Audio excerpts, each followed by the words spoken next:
Most people, liberal or conservative, believe they are protecting and improving their country. Political conflicts often arise not from malicious intent, but from different moral priorities, risk perceptions, and psychological tendencies. Across the modern West, political divisions have grown sharper, more emotional, and more difficult to resolve. Each side is convinced it is defending society's future, while the other is blind to the dangers ahead. But what if the real story is not about ignorance or bad intentions? What if it is about human psychology? Can a society unintentionally undermine itself, not through malice, but through the unintended consequences of its own ideals? Rather than offering simple answers, this book provides a framework for understanding one of the most important challenges of our time: how competing visions of risk, responsibility, and human nature are reshaping the future of Western civilization. The psychology of good intentions. Every civilization eventually asks itself a difficult question: how do societies decline? Historians often point to wars, economic collapse, corruption, or external enemies. Yet history suggests that civilizations rarely fall for a single reason. More often, they weaken slowly, through a series of decisions made by people who believed they were doing the right thing. The Roman statesmen who expanded welfare programs for restless citizens believed they were preserving stability. Leaders who opened borders to allies and migrants believed they were strengthening their societies. Reformers who reshaped laws and institutions believed they were advancing justice and progress. Very few of them imagined they might be contributing to the decline. This book begins with a simple premise. Political movements are not driven only by ideology or strategy, they are also shaped by human psychology. People do not adopt political beliefs randomly.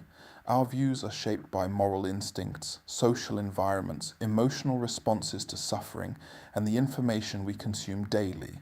These psychological forces shape how we interpret risks, evaluate policies, and imagine the future of our societies.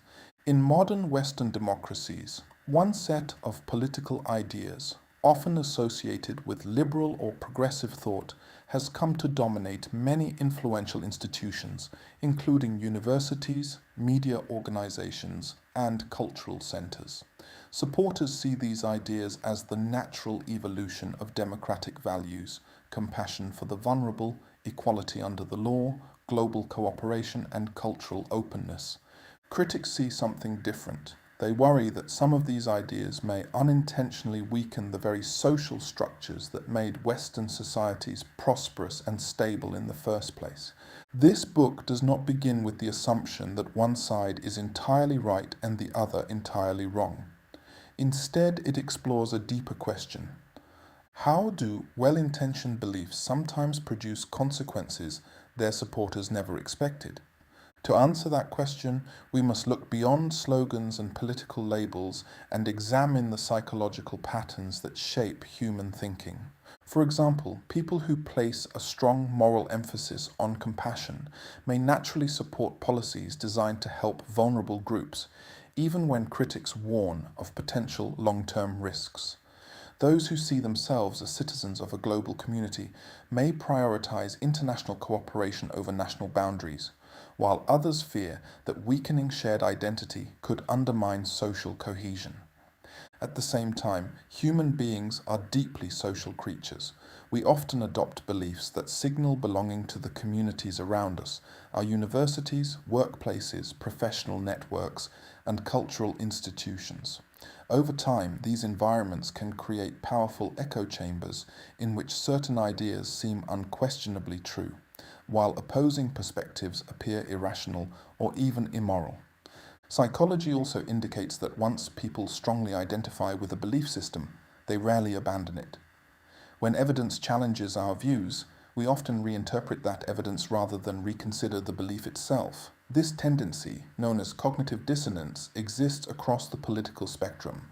The result is a society in which groups increasingly live in different moral and informational worlds, each convinced that the other is ignoring the most important dangers.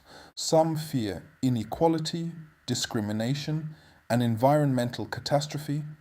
Others fear cultural fragmentation, institutional decline, and the erosion of national identity. Each group believes it is protecting society from disaster, and each group believes the other is sleepwalking toward it. Understanding this psychological landscape does not solve the disagreements that divide modern societies, but it may reveal something important. Many of the most intense political conflicts are not simply battles between good intentions and bad ones. There are conflicts between different visions of what the greatest risks to society actually are. If we want to understand the future of Western civilization, whether it continues to thrive, transforms into something new, or struggles under the weight of its own contradictions, we must begin by examining the psychological forces that shape the beliefs of those who seek to guide it. Because the fate of societies is rarely decided only by the enemies outside their borders. More often, it is shaped by the ideas, assumptions, and moral convictions of the people within it. History has shown that the most powerful ideas often begin with the best intentions. Moral foundations differences, the weight of compassion. The city council chamber was quiet except for the soft rustle of papers and the hum of fluorescent lights overhead. Emma Fisher sat at the long oak table, fingers folded together, listening carefully as the public comments concluded. Outside, the winter wind swept through the narrow streets of the old European city. Inside, the council faced a decision that had already divided the community. The proposal was simple in its wording, but complex in its consequences. The city would open several large housing facilities for refugees who had recently arrived in the country. Emma believed deeply that the decision was morally obvious. These are human beings, she said when it was her turn to speak. Families fleeing war, violence, and instability. If we have the capacity to help, then we have the responsibility to help. Her words carried the quiet conviction of someone guided by a strong moral compass, one centered on care and fairness. Across the table, Councilman Marcus Weber shifted in his chair. No one here wants to see people suffer, he replied. But the question is not compassion alone. The question is whether we are creating problems we cannot manage in the future. Marcus was guided by a different set of moral instincts, loyalty to the community, stability, and long-term social cohesion. Emma leaned forward. History will judge us by how we treat the vulnerable, she said. Marcus sighed. History will also judge whether we preserved the society that allowed us to help others in the first place. What Emma and Marcus did not realize, at least not consciously, was that their disagreement reflected something studied in political psychology called moral foundations theory, associated with research by Jonathan Haidt. According to this framework, people tend to prioritize different moral values. Some focus strongly on care, reducing suffering, fairness, treating everyone equally. Others place greater weight on loyalty, protecting the group, authority, maintaining order, sanctity, preserving cultural traditions. Emma's instincts pulled her toward the first two. Marcus felt responsible for the latter three. Neither of them believed they were acting irrationally. Both believed they were defending what mattered most. Weeks later, the policy passed. Temporary housing was built on the outskirts of the city. Volunteers organized language classes and employment programs. Emma visited frequently, bringing books for the children and helping coordinate community support. For a time, everything seemed to confirm her hopes, but change arrived slowly, as it often does. Local schools struggled to accommodate the sudden increase in students. Housing prices began rising as the city invested heavily in social programs. Some neighborhoods felt the strain of cultural differences that neither side had fully anticipated. Marcus watched these developments carefully. One evening after a council meeting, he spoke quietly with Emma in the empty hallway. "You see," he said gently, "this is what people were worried about." Emma crossed her arms. "These challenges are temporary," she replied. "Integration takes time." Perhaps she was right, or perhaps the problems would grow. The truth was that both outcomes were possible.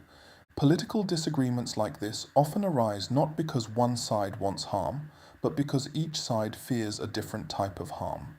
For Emma, the greatest moral failure would be turning away suffering people. For Marcus, the greatest moral failure would be weakening the stability of the society responsible for protecting millions of its own citizens. Both perspectives emerged from deeply rooted moral instincts. And that is what made the conflict so difficult to resolve. Because when people believe their position is morally righteous, compromise can feel like betrayal. The real challenge facing modern democracies is not simply policy disagreements. It is the fact that citizens often operate with different moral priorities, each convinced they are defending what is right. Without recognizing these differences, political debates can easily turn into accusations, each side believing the other is reckless, selfish, or dangerous. Yet beneath the arguments lies something more human. Two groups of people trying, in their own ways, to protect what they value most.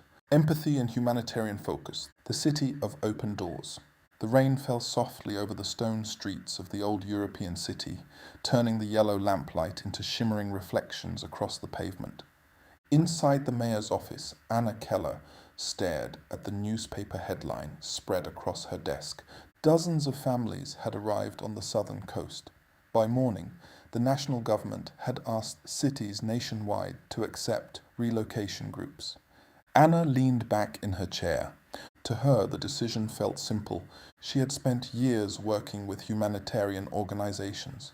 She had seen photographs of bombed neighborhoods, children wrapped in blankets at border crossings, and families who had lost everything. They're human beings, she said quietly to her deputy. If we can help them rebuild their lives, we should. Her deputy hesitated. No one disagrees with that, he said carefully. But we need to think about the scale of this. Anna shook her head. When people are suffering, hesitation becomes another form of refusal. Psychologists have long studied the role of empathy in political decision-making. People who score highly on empathic concern often experience a strong emotional response to others' suffering. For them, helping vulnerable groups, refugees, marginalized communities, the poor, is not just a policy preference. It feels like a moral obligation. In Anna's mind, refusing to open the city's doors would be a betrayal of the values she believed defined a civilized society. So she signed the order. The city would accept several thousand newcomers. At first, the decision seemed to inspire the best in people. Volunteers filled the train station when the first buses arrived. Teachers organized language classes. Churches and community groups collected clothes and food. Anna walked through the reception center one evening and watched children playing with donated soccer balls. For a moment, she felt certain she had done the right thing. This, she told a journalist nearby, is what humanity looks like. But cities are complicated organisms. They function through thousands of delicate balances: housing availability, school capacity, employment markets, and social trust. Within a year, those systems began to feel pressure. Rental prices climbed as demand increased. Schools struggled to accommodate students who spoke little of the local language. Police reports indicated rising tensions in several neighborhoods where cultural expectations collided. None of these problems was catastrophic in itself, but together they created a sense of unease among long-time residents. At a community meeting one evening, an elderly shop owner stood up and spoke. "We are not cruel people," he said. "We want to help others, but we also worry about whether our city can handle this." Anna listened from the front row. She understood the concern, yet she also remembered the images that had first moved her to act: the refugee camps, the frightened children, the families who had nowhere else to go. The debate that followed was not simply about economics or infrastructure. It was about two competing moral visions. One group argued that a prosperous society had a responsibility to extend compassion beyond its borders. The other believed that compassion had to be balanced with the protection of social stability and public trust. Neither side believed itself to be selfish or malicious. Each believed they were protecting something precious: Years later, Anna would often reflect on the decision. Some of the refugees had integrated successfully. They opened businesses, learned the language, and became part of the city's fabric. Others struggled. A small minority became involved in crime, which fueled political anger far beyond the actual numbers. The city had changed. Whether that change represented moral progress or social strain depended entirely on whom you asked. The deeper lesson was not about a single policy. It was about how empathy shapes human judgment. Empathy can inspire extraordinary acts of kindness and generosity. It can push societies to expand rights, reduce suffering, and protect the vulnerable. However, critics sometimes argue that empathy alone may overlook complex long-term consequences if it is not balanced with other considerations such as social cohesion, institutional capacity, and risk management. The challenge for modern democracies is to balance compassion with sustainability, to care deeply about human suffering without ignoring the structural limits of the societies responding.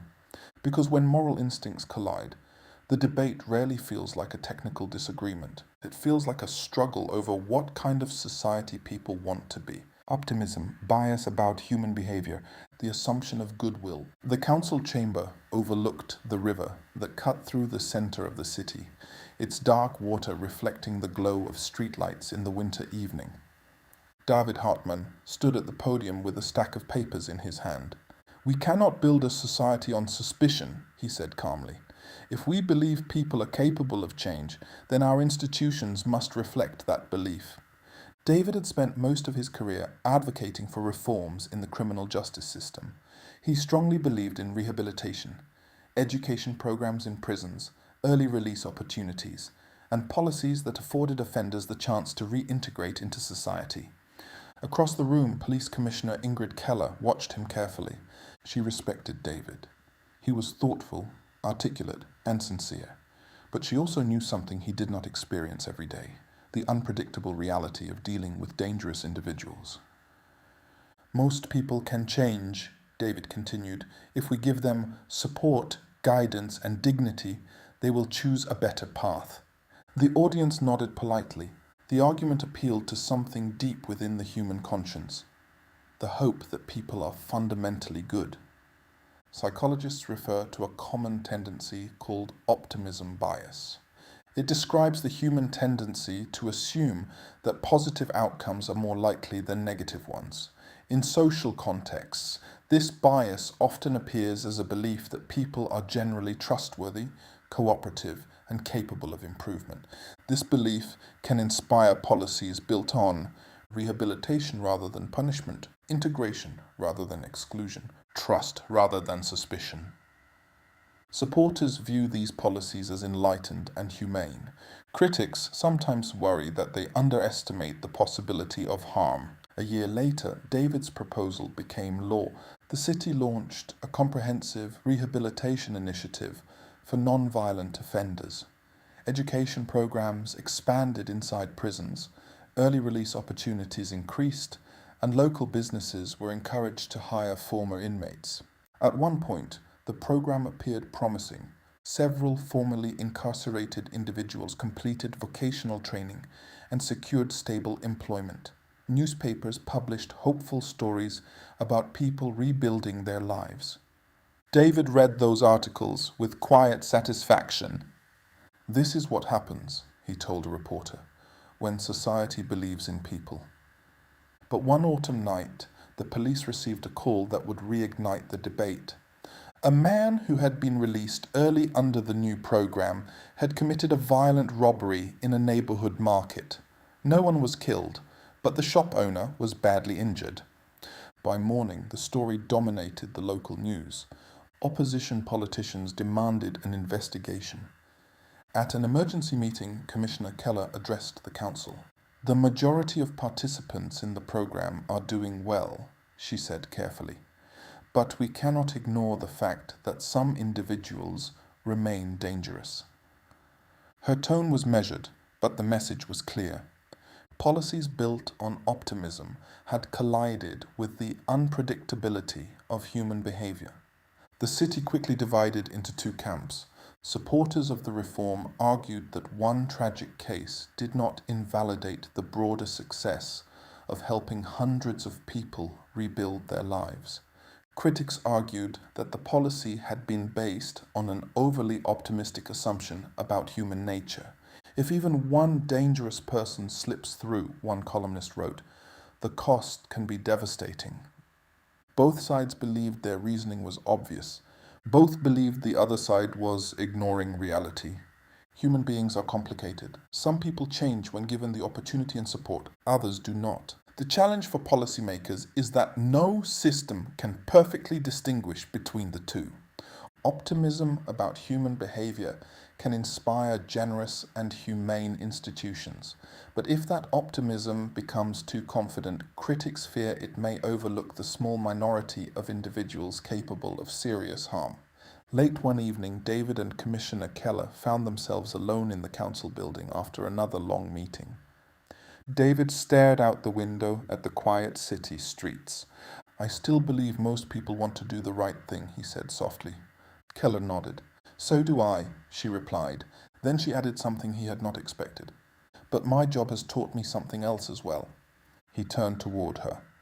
Good societies, she said, hope for the best in people, but they also prepare for the worst. Political debates about trust, rehabilitation, and social integration often stem from different assumptions about human nature. Some people emphasize humanity's capacity for growth and cooperation. Others emphasize the need to guard against the minority capable of exploitation or violence. The tension between these views has shaped laws, institutions, and political movements for centuries. Not because one side values society and the other does not, but because they start from different expectations about how people behave. Cosmopolitan identity, citizens of everywhere. The conference hall in Brussels hummed with quiet conversation as delegates from across Europe took their seats. Flags stood behind the stage, rows of them, each representing a nation with its own language, history, and traditions. Yet, the woman about to speak believed those differences mattered less than most people thought. Elena Bauer adjusted the microphone. We live in a world where borders matter less every year, she said. Economies are global, communication is instant. Humanity's challenges, climate, conflict, poverty, do not stop at national lines. She paused, letting the thought settle across the room. If our problems are global, she continued, then our sense of responsibility must also be global. The audience applauded. Elena had spent most of her career advocating for stronger international cooperation, open migration policies, cultural exchange programs, and agreements that linked nations more closely together. To her, these ideas were not radical. They were simply the natural evolution of a connected world.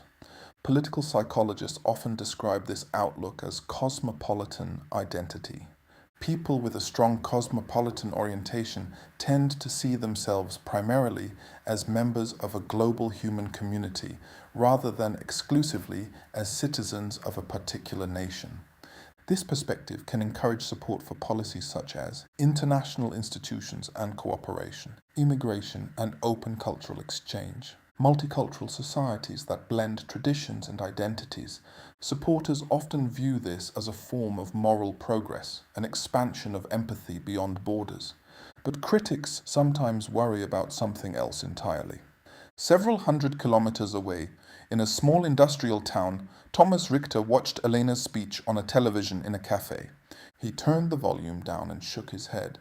They talk about the world, he said to the bartender. But they don't talk about the people who already live here. Thomas was not hostile to outsiders. His own grandfather had been an immigrant decades earlier, but he felt uneasy about how quickly things seemed to be changing. The factory where he worked had recently hired dozens of workers from abroad. The local school now offers classes in several languages to accommodate students from many backgrounds. None of these changes was inherently negative. Yet Thomas felt something difficult to describe, a sense that the familiar cultural fabric of the town was slowly unraveling. What holds a country together, he asked quietly, if everyone starts thinking of themselves as citizens of the world first? This question lies at the heart of the debate over cosmopolitanism. For people like Elena, expanding identity beyond national borders represents moral progress.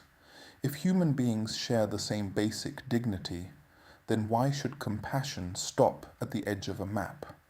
For people like Thomas, national identity serves an important function.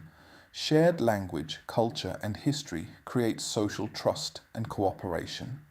If those shared foundations weaken too quickly, societies may struggle to maintain cohesion. Neither side sees itself as unreasonable. Eleanor believes she is promoting unity at a broader human level. Thomas believes he is protecting the stability that enables peaceful societies. Over the next decade, Elena's vision gradually influenced policy. Cities became more internationally connected.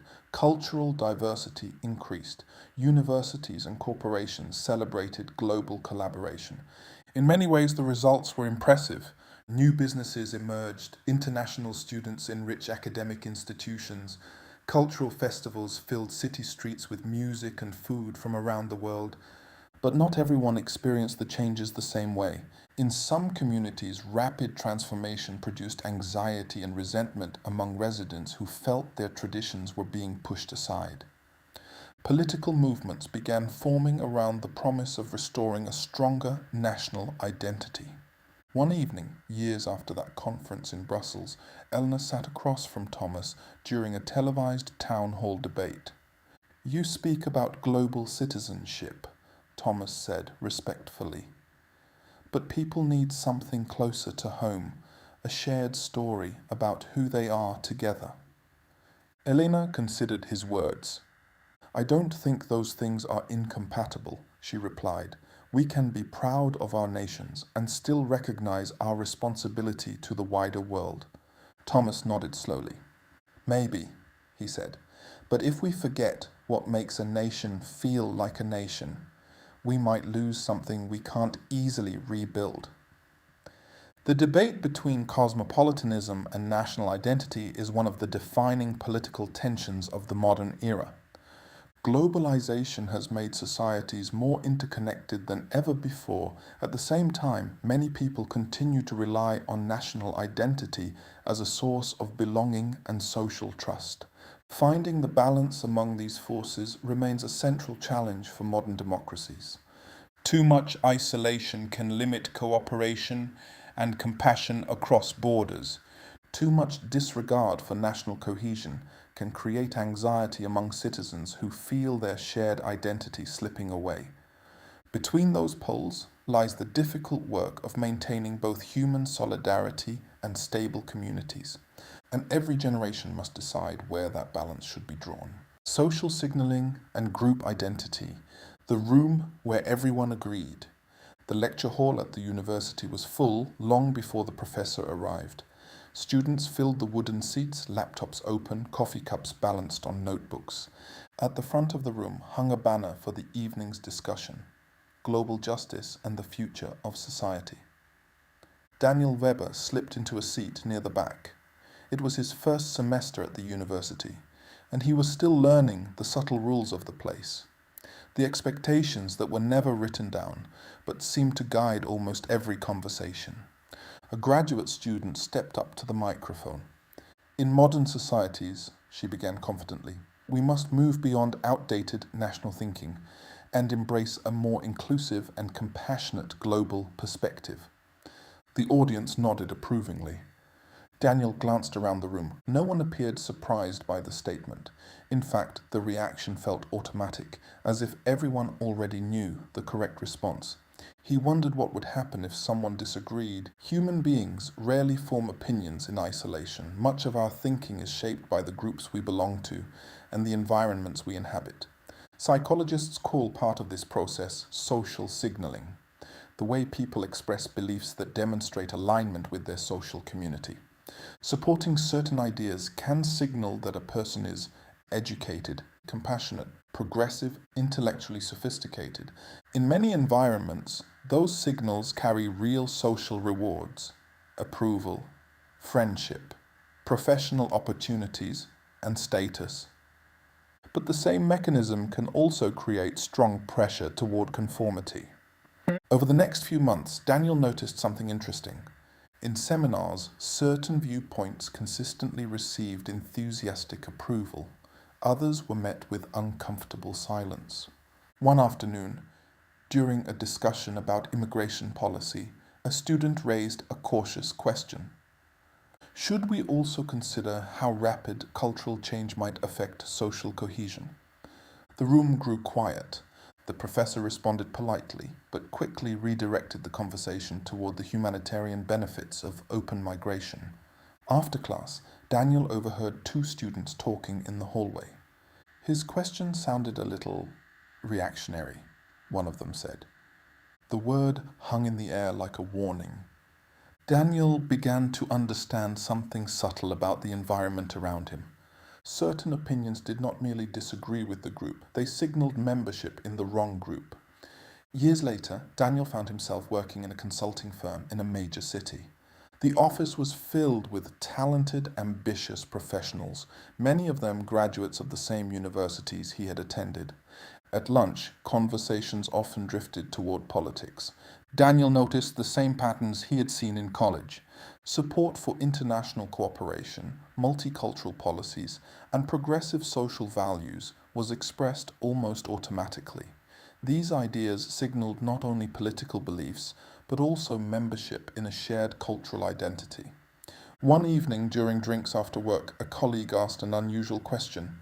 Do you ever wonder, she said quietly, whether everyone actually believes all of this, or if we just assume we're supposed to? The table fell silent. No one answered directly, but Daniel realized something important in that moment. When an entire social network shares similar views, and when professional success depends partly on fitting into that network, beliefs can spread less through debate and more through subtle social incentives. None of this meant the ideas themselves were necessarily wrong. Many of them were rooted in genuine moral concern and thoughtful reasoning. But social environments can create echo chambers where disagreement becomes rare, not because everyone has independently reached the same conclusion, but because expressing alternatives carries social risk. In influential institutions, universities, media organizations, professional networks, this dynamic can shape public conversation in powerful ways. Critics worry that when large institutions lean strongly toward one set of assumptions, society may lose the diversity of viewpoints necessary for healthy debate. Supporters argue that these environments simply reflect the values of educated and globally minded communities. One night, years after leaving university, Daniel met an old classmate for dinner. They talked about the political climate that had grown increasingly polarized across many Western countries. Do you remember those seminars? His friend asked. Daniel smiled. The ones where everyone seemed to agree? His friend laughed softly. Yes, I sometimes wonder how many of us actually agreed, and how many of us just didn't want to be the one person raising a hand. Daniel looked out the restaurant window at the busy city street. Human beings, he realized, had always been social creatures.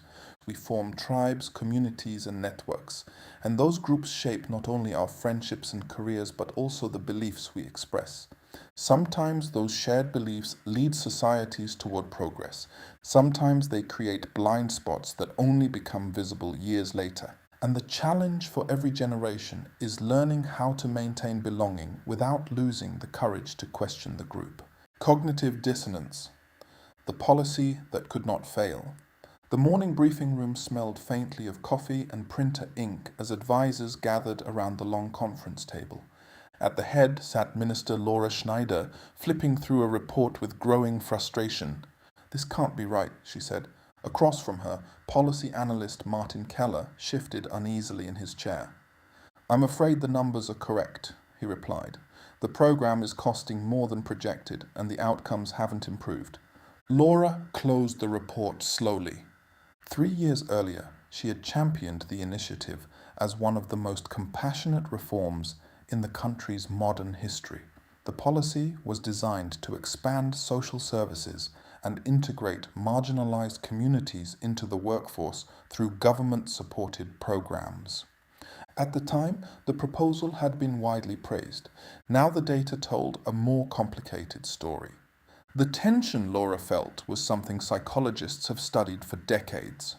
In the 1950s, social psychologist Leon Festinger described a phenomenon called cognitive dissonance. It occurs when people hold two conflicting ideas at the same time. For example, my policy is wise and beneficial. The results of my policy are disappointing. That conflict creates psychological discomfort. To resolve the discomfort, people often adjust how they interpret the evidence rather than abandoning a belief that has become part of their identity. Martin carefully laid out the findings. Participation rates are lower than expected, he explained. Several municipalities report administrative problems, and employment outcomes have not improved significantly. Laura tapped her pen against the table. Maybe the municipalities didn't implement the program correctly, she said. That's possible, Martin replied. He hesitated before continuing, but some analysts believe the underlying assumptions of the policy may have been too optimistic. The room went quiet. Admitting that possibility would mean something more than adjusting a policy. It would mean questioning a core idea Laura had publicly defended for years. Political beliefs are rarely just intellectual positions. They become tied to personal identity, professional reputation, social alliances. Laura had built much of her political career on the promise that this reform represented a humane and effective solution. If the policy failed, critics would say the idea itself was flawed, but if the implementation had been flawed, then the idea could still be defended. The difference mattered enormously. A week later, Laura stood before a row of cameras. The early results show that some regions have struggled to implement the program effectively, she announced. Her tone was calm and confident. We will make adjustments to ensure the policy achieves its intended goals. Reporters scribbled notes. One raised a hand. Minister Schneider, are you suggesting the concept itself might need reconsideration? Laura paused for only a moment. No, she said firmly. The concept is sound. We simply need to improve the way it's carried out. Martin watched the press conference from his office. He understood Laura's reaction. In politics, abandoning a policy idea can feel like abandoning a part of oneself. But cognitive dissonance does not belong to one ideology. When conservatives see evidence that contradicts their preferred policies, they often respond in similar ways, blaming poor execution, external interference, or temporary conditions rather than the underlying idea. Humans rarely enjoy admitting that deeply held beliefs might be mistaken. Over the next 2 years, the program was modified repeatedly. Some components were quietly scaled back, others were redesigned. Laura never declared the original policy a failure. Instead, each change was presented as an improvement to an idea that remained fundamentally correct. To her supporters, this persistence demonstrated commitment. To her critics, it looked like a refusal to acknowledge reality. Both interpretations contained a measure of truth. Late one evening, Martin reread the original proposal Laura had written years earlier. It had been thoughtful, hopeful, and sincere. He realized something important. Cognitive dissonance does not emerge because people are dishonest. It emerges because people care deeply about the beliefs that define their worldview. Changing those beliefs requires not only intellectual reconsideration, but also emotional and social risk. In politics and in life, evidence rarely arrives with perfect clarity. When new information conflicts with existing beliefs, people often reinterpret that information in ways that preserve their identity and prior commitments. This tendency appears across the political spectrum because it is rooted in human psychology, not ideology.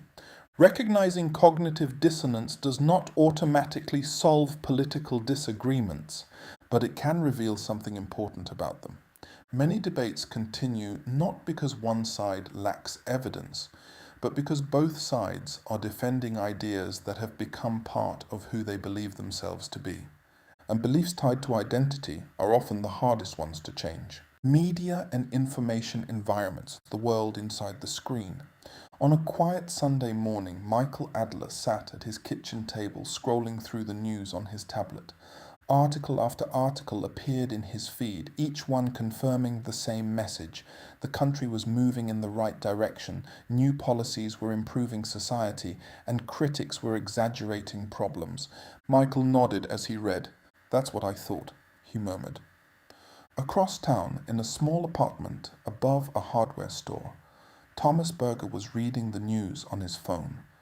His articles told a very different story. Headlines warned that the same policies Michael supported were creating economic strain and social tension. Commentators argued that leaders were ignoring serious risks. Thomas shook his head. "How can anyone support this?" he said. Neither man realized something important. Both believed they were simply reading the facts. Modern media environments rarely present information randomly. Algorithms and editorial choices tend to deliver stories that match what audiences are most likely to read, share, and agree with. Psychologists call the underlying tendency confirmation bias, the human habit of seeking information that confirms existing beliefs while ignoring or discounting contradictory evidence.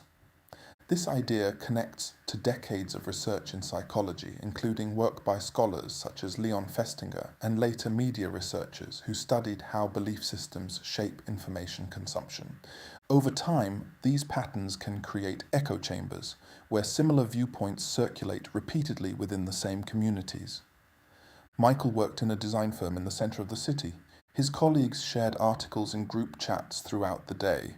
Many of them came from the same few publications, each reinforcing the idea that their political outlook represented progress and moral clarity. During lunch one afternoon, the topic turned to immigration policy. "I don't understand why people keep worrying about this," one co-worker said. "Every serious analysis shows the benefits." Michael agreed. The articles he read every day supported that conclusion. The problem was that other analyses existed, ones highlighting potential difficulties or trade-offs, but those rarely appeared in his information stream. Meanwhile, Thomas's social media feed showed the opposite pattern. His network shared stories emphasizing crime statistics, housing pressures, and cultural tensions linked to rapid demographic change. Every article reinforced the idea that the country's leaders were ignoring serious problems. For Thomas, the situation seemed obvious. "Why can't people see what's happening?" he asked a friend one evening. But the truth was that many people simply weren't seeing the same information he was. Years earlier, citizens in the same country might have watched the same nightly news broadcast and read similar newspapers. Today, the media landscape has fractured into thousands of specialized outlets, each speaking to a particular audience. Political scientist Cass Sunstein has written extensively about this phenomenon, warning that fragmented media environments can create information cocoons, where people hear only ideas that reinforce their existing worldview. In such environments, disagreement can feel shocking, not because the evidence is unclear, but because each side encounters entirely different evidence. One evening, Michael and Thomas happened to meet at a public discussion event hosted by the City Council. The topic was the very policy both men had been reading about for months. When the discussion opened to the audience, Thomas stood up first. "The government is ignoring serious risks," he said. "There are reports everywhere about housing shortages and social tensions." Michael frowned. "Every credible study I've seen says the policy is working," he replied. They looked at each other with genuine confusion. Both believed they were describing reality. Neither realized how deeply their media environments had shaped the information each of them considered trustworthy. Echo chambers do not require censorship or conspiracy.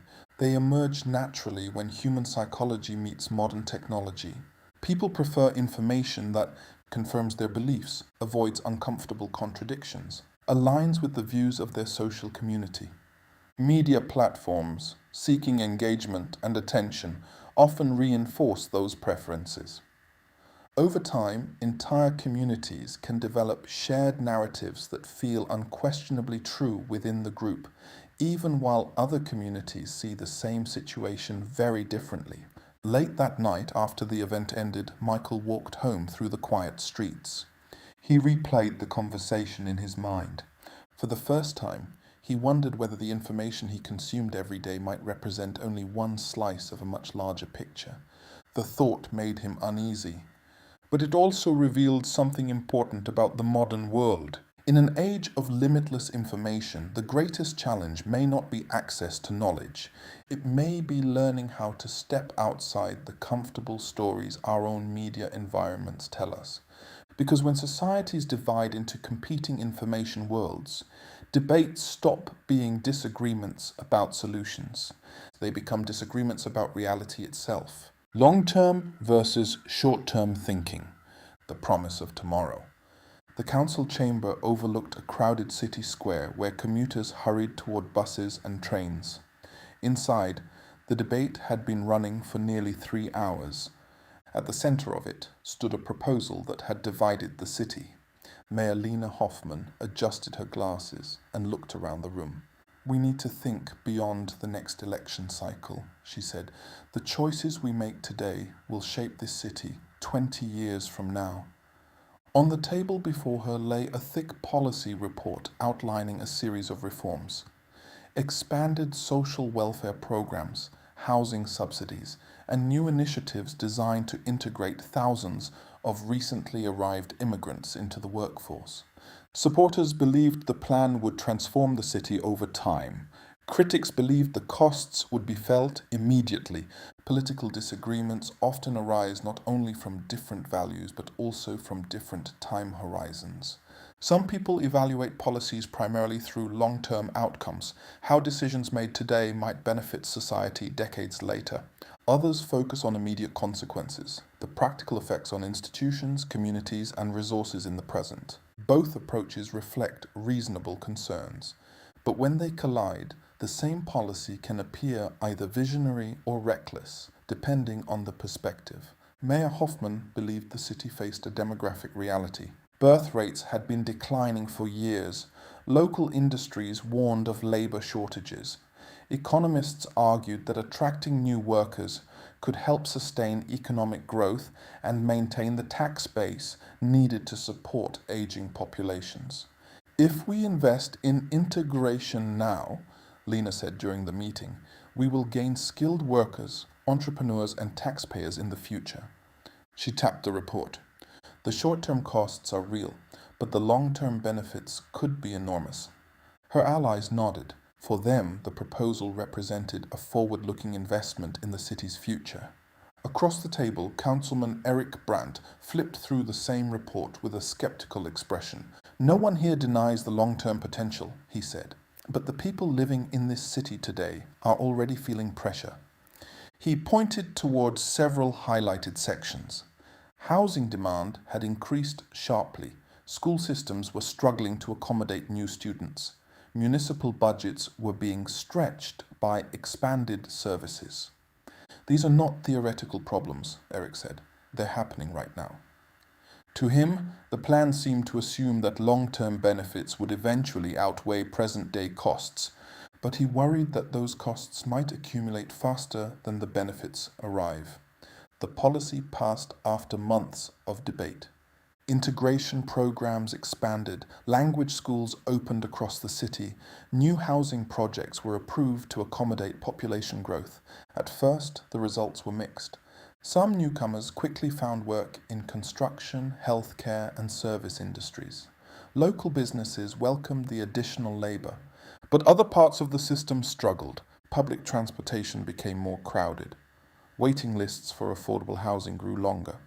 Teachers in several districts reported classrooms filled beyond capacity. Residents began to argue about whether the city had moved too quickly. Supporters of the policy emphasized the long-term trajectory. "Economic growth takes time," Mayor Hoffman said during an interview. "We are building the foundation for a stronger city decades from now." Critics focused on the present reality. If the system becomes unstable today, Eric argued in a council debate, the future benefits may never arrive. Each side believed its perspective was the more responsible one. Supporters believed critics lacked patience and vision. Critics believed supporters underestimated the immediate strain on institutions and communities. 10 years later, the city looked different.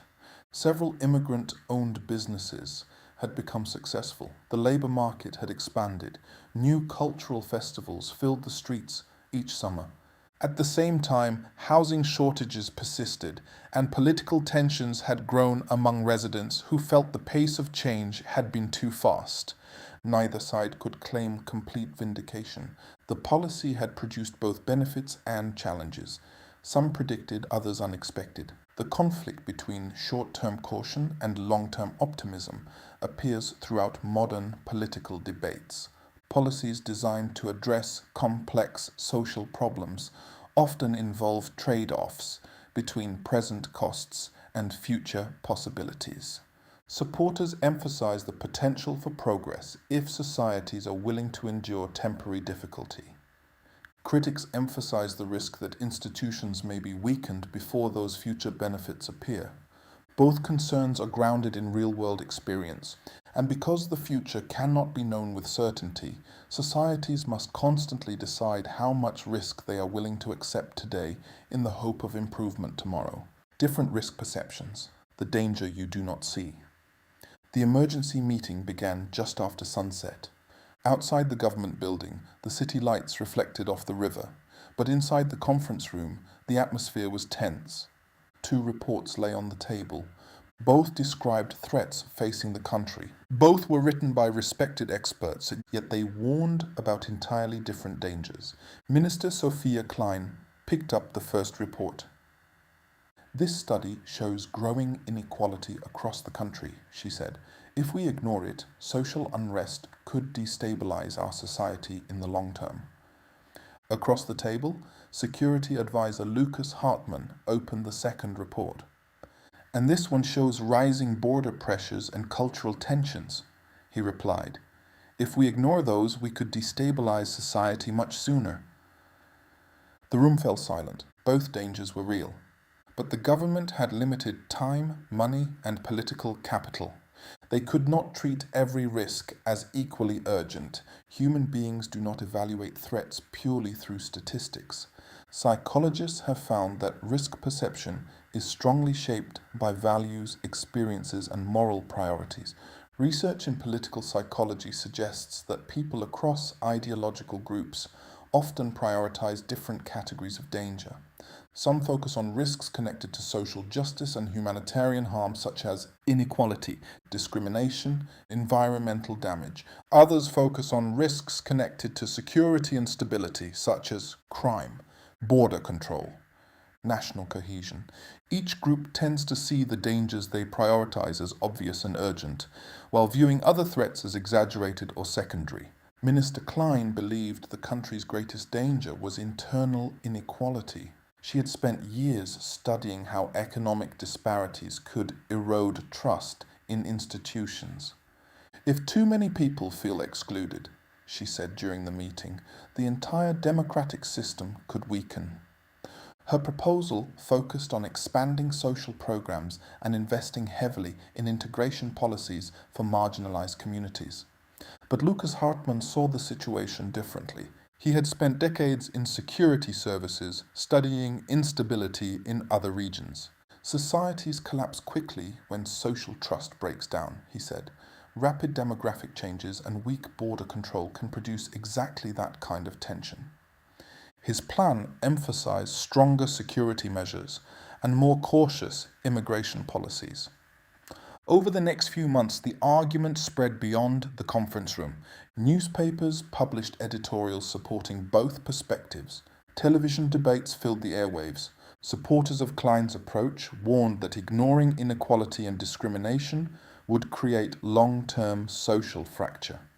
Supporters of Hartmann's approach warned that ignoring cultural and security concerns would create instability much sooner. Each side believed the other was dangerously blind. The government ultimately adopted several of Klein's policies. Funding for social programs increased, and integration initiatives expanded in major cities. At first, the programs produced hopeful signs. Community organizations grew stronger, and many participants found new opportunities through education and job training. But the changes also placed pressure on local systems. Housing shortages intensified. Cultural tensions occasionally surfaced in neighborhoods where rapid demographic change had occurred. Hartmann watched the developments carefully. These pressures were predictable, he told colleagues. Yet Klein believed the program simply needed time. Social progress is always difficult at the beginning, she said. Years later, a journalist interviewed both officials about the period. Looking back, the reporter asked, "What do you think was the biggest mistake?" Hartmann answered first. "We underestimated how much inequality can weaken social trust." Klein nodded slowly. "And we underestimated how quickly cultural tensions can emerge if communities change faster than institutions can adapt." The journalist raised an eyebrow. "So both sides misjudged something?" Klein smiled faintly. "That's often the case when people focus too strongly on the dangers they fear most.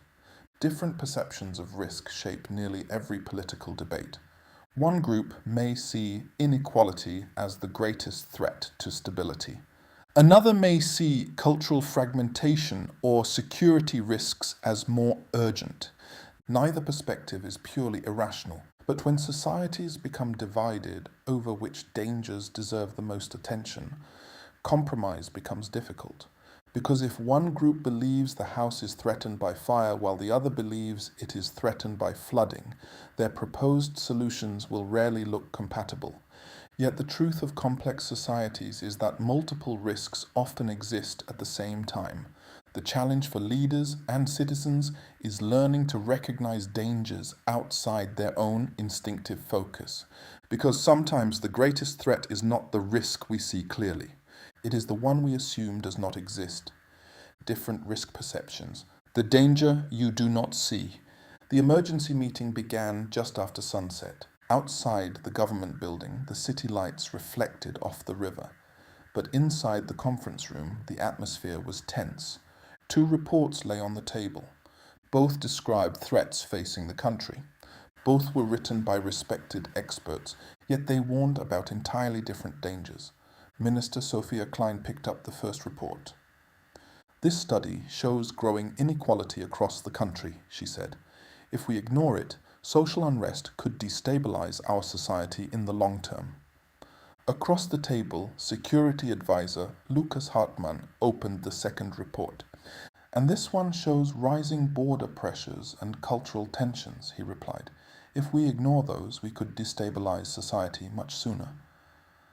The room fell silent. Both dangers were real. But the government had limited time, money, and political capital. They could not treat every risk as equally urgent. Human beings do not evaluate threats purely through statistics. Psychologists have found that risk perception is strongly shaped by values, experiences, and moral priorities. Research in political psychology suggests that people across ideological groups often prioritize different categories of danger. Some focus on risks connected to social justice and humanitarian harm, such as inequality, discrimination, environmental damage. Others focus on risks connected to security and stability, such as crime, border control, national cohesion. Each group tends to see the dangers they prioritize as obvious and urgent, while viewing other threats as exaggerated or secondary. Minister Klein believed the country's greatest danger was internal inequality. She had spent years studying how economic disparities could erode trust in institutions. "If too many people feel excluded," she said during the meeting, "the entire democratic system could weaken." Her proposal focused on expanding social programs and investing heavily in integration policies for marginalized communities. But Lucas Hartman saw the situation differently. He had spent decades in security services studying instability in other regions. Societies collapse quickly when social trust breaks down, he said. Rapid demographic changes and weak border control can produce exactly that kind of tension. His plan emphasized stronger security measures and more cautious immigration policies. Over the next few months, the argument spread beyond the conference room. Newspapers published editorials supporting both perspectives. Television debates filled the airwaves. Supporters of Klein's approach warned that ignoring inequality and discrimination would create long-term social fracture. Supporters of Hartman's approach warned that ignoring cultural and security concerns would create instability much sooner. Each side believed the other was dangerously blind. The government ultimately adopted several of Klein's policies. Funding for social programs increased and integration initiatives expanded in major cities. At first, the programs produced hopeful signs. Community organizations grew stronger and many participants found new opportunities through education and job training. But the changes also placed pressure on local systems. Housing shortages intensified. Cultural tensions occasionally surfaced in neighborhoods where rapid demographic change had occurred. Hartman watched the developments carefully. These pressures were predictable, he told colleagues. Yet Klein believed the programs simply needed time. Social progress is always difficult at the beginning, she said. Years later, a journalist interviewed both officials about the period. Looking back, the reporter asked, "What do you think was the biggest mistake?" Hartman answered first. "We underestimated how much inequality can weaken social trust." Klein nodded slowly. "And we underestimated how quickly cultural tensions can emerge if communities change faster than institutions can adapt." The journalist raised an eyebrow. "So both sides misjudged something." Klein smiled faintly.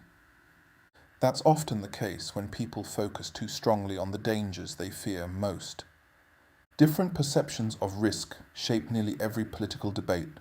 One group may see inequality as the greatest threat to stability. Another may see cultural fragmentation or security risks as more urgent. Neither perspective is purely irrational.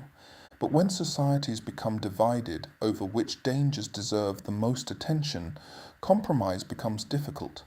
Because if one group believes the house is threatened by fire while the other believes it is threatened by flooding, their proposed solutions will rarely look compatible.